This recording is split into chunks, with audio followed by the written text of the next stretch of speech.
NASA has confirmed that Voyager 2, one of humanity's most ambitious and far-traveling spacecraft, has now entered the vast realm known as interstellar space.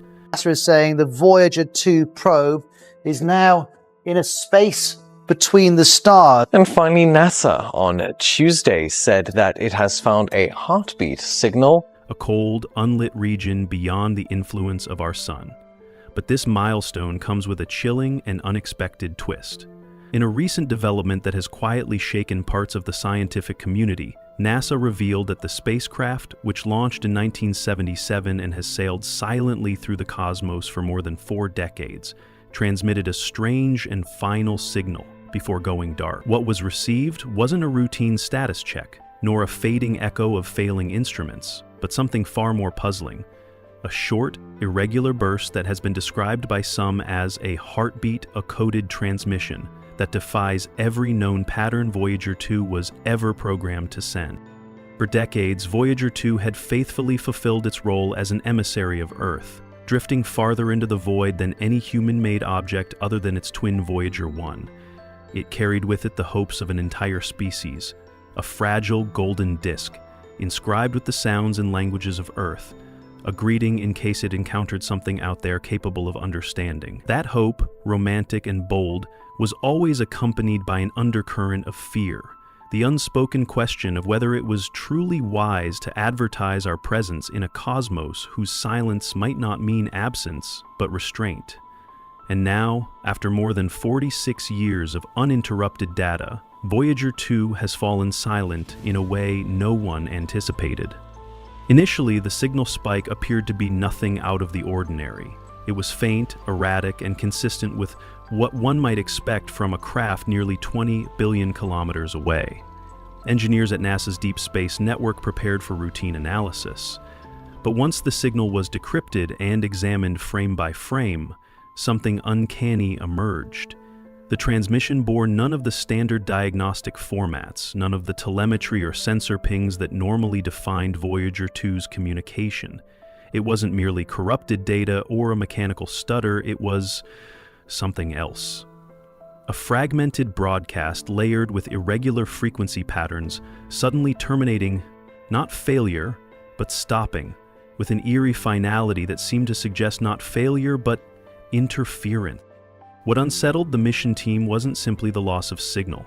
After all, Voyager 2 had exceeded its intended lifespan by decades. What disturbed them deeply was what occurred in the final 3 seconds before the blackout. The spacecraft's instruments recorded a sharp spike in electromagnetic activity, an unnatural burst, localized and unlike anything encountered in that sector of space. This was not cosmic background noise or solar radiation. It was far too focused, it was too precise, there was a modulation to it, a structure in the frequency shift that resembled the logic of encryption, not in content, but in intent. It didn't behave like a cosmic accident. It behaved like a message. Adding to the mystery was a sudden shift in the spacecraft's orientation, as though something had nudged it, or as if the probe itself had attempted to turn away from something it had just encountered. Then, abruptly, everything ceased. Not a dwindling power curve, not a progressive systems failure, but a full, instantaneous silence. In space, where everything is cold and measured, this kind of precision carries implications. The transmission didn't feel like the end of a journey, it felt like a verdict. The notion that Voyager 2 may have encountered something, an object, an entity, or a boundary, was for decades relegated to speculative fiction. Yet the data surrounding its final broadcasts resists any ordinary explanation. There were no system alerts or mechanical malfunctions in the logs leading up to the anomaly. Its trajectory had remained stable. Its power levels were within nominal range. Its instruments were reporting the same quiet emptiness they always had. And then, as if flipping a switch, the data stopped. Right after registering a proximity alert, what followed was the kind of silence that seems less like absence and more like interruption. In the wake of this event, a small circle of scientists, engineers, and national security analysts convened behind closed doors.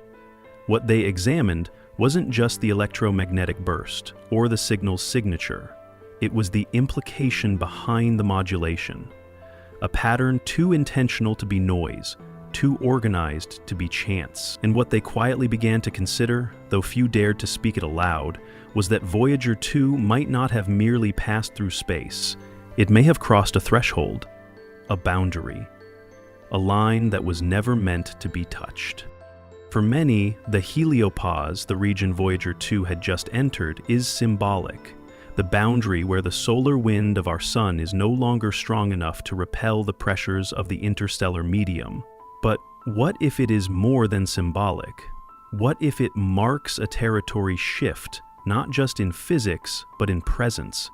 Beyond the sun's reach lies a dark ocean, one that has never been warmed by our light, a space not empty, but unclaimed, at least by us. Perhaps there are domains in this universe where human technology is not allowed to drift uninvited. Perhaps Voyager 2 was greeted not with curiosity, but with judgment.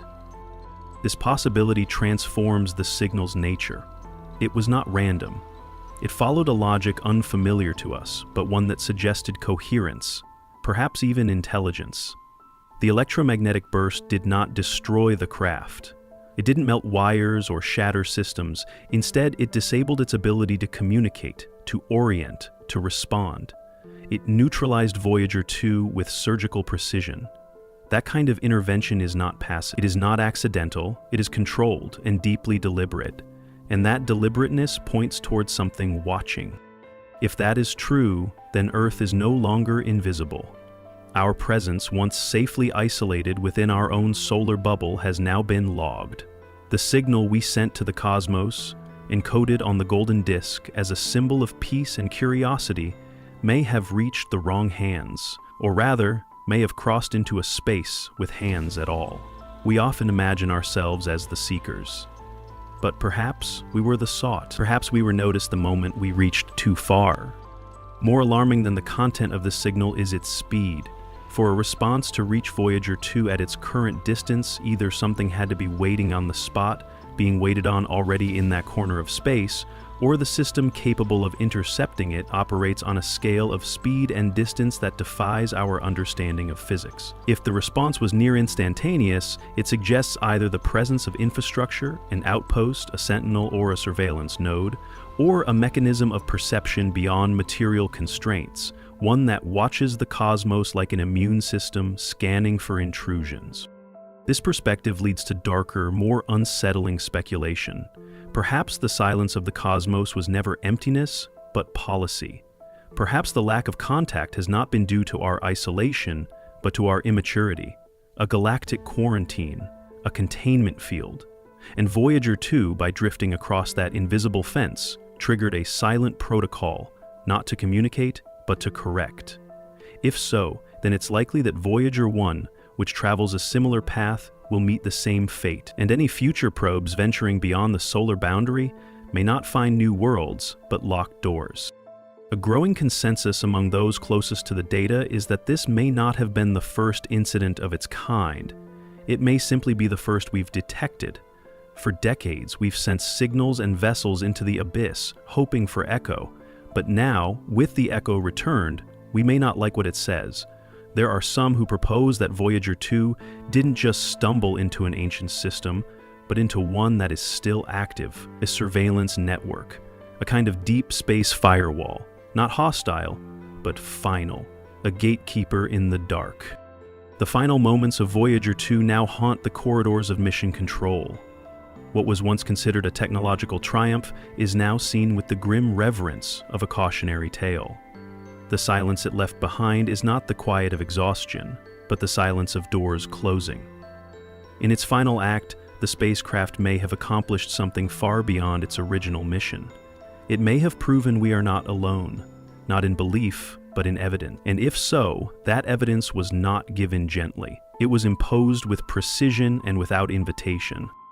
NASA's official statement was careful. An unexpected signal disruption occurred, they said, adding that further analysis was ongoing. But behind the carefully worded press releases, behind the measured optimism, lies a deeper, darker understanding that something in the void has acknowledged us. It did not return our greeting. It did not reply in music or math. It responded by closing the channel. That gesture alone speaks volumes. It speaks of rules we do not understand, of regions we are not welcome in, of knowledge guarded not by silence, but by enforcement. And perhaps more chilling than the possibility that we were silenced is the possibility that we were recorded. The golden disk carried our languages, our coordinates, our essence. Everything we are, biology, mathematics, culture, compressed into a single offering. We called it a gift, but to others it may have been a breach, a fingerprint on forbidden glass, a signal that something alive, intelligent, and technologically capable now stirs on a blue planet in a quiet corner of a younger galaxy. And that signal may have been cataloged, not answered, but filed away. Voyager 2's last breath has cast a long shadow over our dreams of exploration. We no longer ask if we can go farther, we now wonder what waits if we do. The boundaries of space may be physical, but the limits of our reach may not be defined by engines or radio signals, but by laws we do not yet understand. Cosmic boundaries watched over not by myth, but by systems, sentinels, structures built to keep explorers from becoming invaders. And when that line is crossed, the response may not be dialogue, it may be silence, it may be erasure. What remains of Voyager 2's final signal is now locked away, classified beneath layers of security protocols. The public version has been scrubbed, stripped of its more anomalous details, but those who saw the raw data remember. They remember the modulation, the pattern, the sudden halt, and they remember what that silence sounded like, not the end of a journey, but the closing of a door. And doors, once closed by unseen hands, may never open again. And so, what remains is not merely a disabled probe adrift in the black, but a silence heavy with implication, a silence that now surrounds not just Voyager 2, but the very story we've told ourselves about our place in the cosmos. For decades, we looked outward with unshaken confidence, guided by the belief that exploration was a virtue and that the universe, vast and silent, was waiting for us to arrive with open minds and peaceful intent. But now, as the final moments of Voyager 2 are examined in hushed rooms and locked archives, a new story begins to take shape, one in which the silence is no longer neutral and our transmissions no longer go unanswered, but are quietly, precisely, and deliberately stopped. There is an ancient discomfort buried in the human heart that resurfaces when faced with the unknown, an unease that hums quietly beneath the surface of wonder, a fear that perhaps the vastness above is not empty, but occupied, not chaotic, but governed. Voyager 2's abrupt termination does not bring us confirmation of life beyond Earth, nor a first contact event written in language or mathematics, but something far more unsettling: the presence of agency without introduction, the existence of intent without context, and the realization that beyond a certain line, we may not be alone, and we may not be welcome. In our collective imagination, we have long romanticized the idea of crossing boundaries, of breaching frontiers in the name of progress and peace, believing that whatever lay beyond would surely admire our courage or return our curiosity. But as the data continues to point toward an intelligent disruption, rather than a mechanical failure, the story we must confront is no longer one of triumphant exploration, but of silent consequence. What if Voyager 2, in drifting past the heliopause and into the dark beyond, didn't just represent human ambition, but human trespass? What if there are boundaries not defined by physics, but by intention? Lines drawn not by gravity or solar wind, but by civilizations unknown. And if such boundaries exist, we must then consider what it means to have crossed one. The calm, non-destructive precision of Voyager 2's final signal cutoff suggests a level of control that is not hostile, but resolute. There was no violence, no energy spike that scorched its systems, no signal meant to confuse or threaten, just a quiet, decisive hand that reached through the dark and turned it off. That restraint, that surgical silence, implies not only intelligence but law, not randomness but rules. And when something enforces rules, it means those rules were already in place before we ever arrived. There is something deeply sobering in that idea, that our presence beyond the sun's influence might not have been a step into the unknown, but a step onto someone else's path. For all our instruments and measurements, we still understand so little of what governs the interstellar medium. We don't know who or what monitors the space beyond our solar system. We don't know what ancient thresholds Voyager 2 may have brushed against. But what we do know, with a clarity that is both thrilling and terrifying, is that something responded. Not with curiosity, not with violence, but with closure. And in that closure lies a message more profound than any we could have decoded from 1,000 alien languages. You were seen, and you were stopped. That simple truth reframes everything. It changes how we interpret the silence of the cosmos, not as a canvas waiting to be painted, but as a text already written in a dialect of action, restraint, and power. Voyager 2's mission is no longer just a tale of distance and endurance. It is now a chapter in a much older story, one in which we are not the authors, but the late arrivals. And in that story, to be noticed is not always to be welcomed. It is entirely possible that we have been observed for some time, our radio signals charted, our planetary noise cataloged, our probes tracked from the moment they broke free from our star's magnetic influence. And if so, then Voyager 2 may not have been our first message to the cosmos. It may simply have been the one that crossed the line.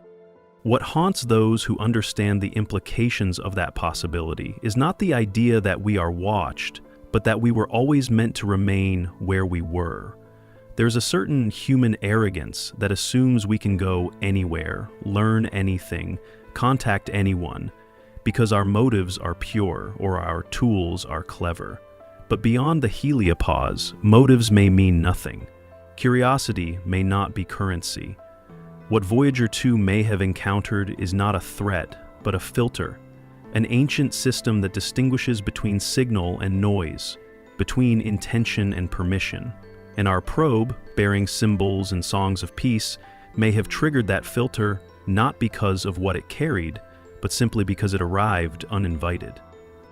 Still, in this ending there is not only fear, but clarity. There is something undeniably honest about a reply that arrives without ambiguity. The lack of damage, the clean cessation, the unmistakable modulation of a signal crafted to be unreadable yet unmistakably constructed, all these point not toward chaos, but toward structure. And structure implies not only intelligence, but time. If what disabled Voyager 2 is a defense system, a boundary enforcement tool, or a monitoring node, then it is likely older than us, older than most of what we consider modern civilization. And if it still functions, still reacts with precision, then it is likely not abandoned, it is maintained. That idea, that something or someone has watched the space beyond our sun and still cares to protect it, shifts the frame of cosmic exploration away from endless discovery and toward uneasy restraint. For many who once saw the stars as a final freedom, this realization feels like confinement. But perhaps it is something else. Perhaps it is invitation cloaked in warning, a reminder that not all knowledge comes freely, and not all boundaries are meant to be crossed quickly. Perhaps Voyager 2 was never meant to return answers, but to provoke questions we had forgotten to ask. Questions about scale, about place, about permission, and questions about whether we are truly prepared to be seen by eyes we cannot comprehend, in a language not made of words. In the end, Voyager 2 did what it was built to do. It journeyed farther than any of its creators could have imagined. It carried the hopes and the greetings of an entire species, and in its silence it may have brought back the most profound message of all, that in the infinite dark beyond the edge of light, someone is listening, someone is watching, and someone, somewhere, has already drawn a line in the stars. And we have now crossed it,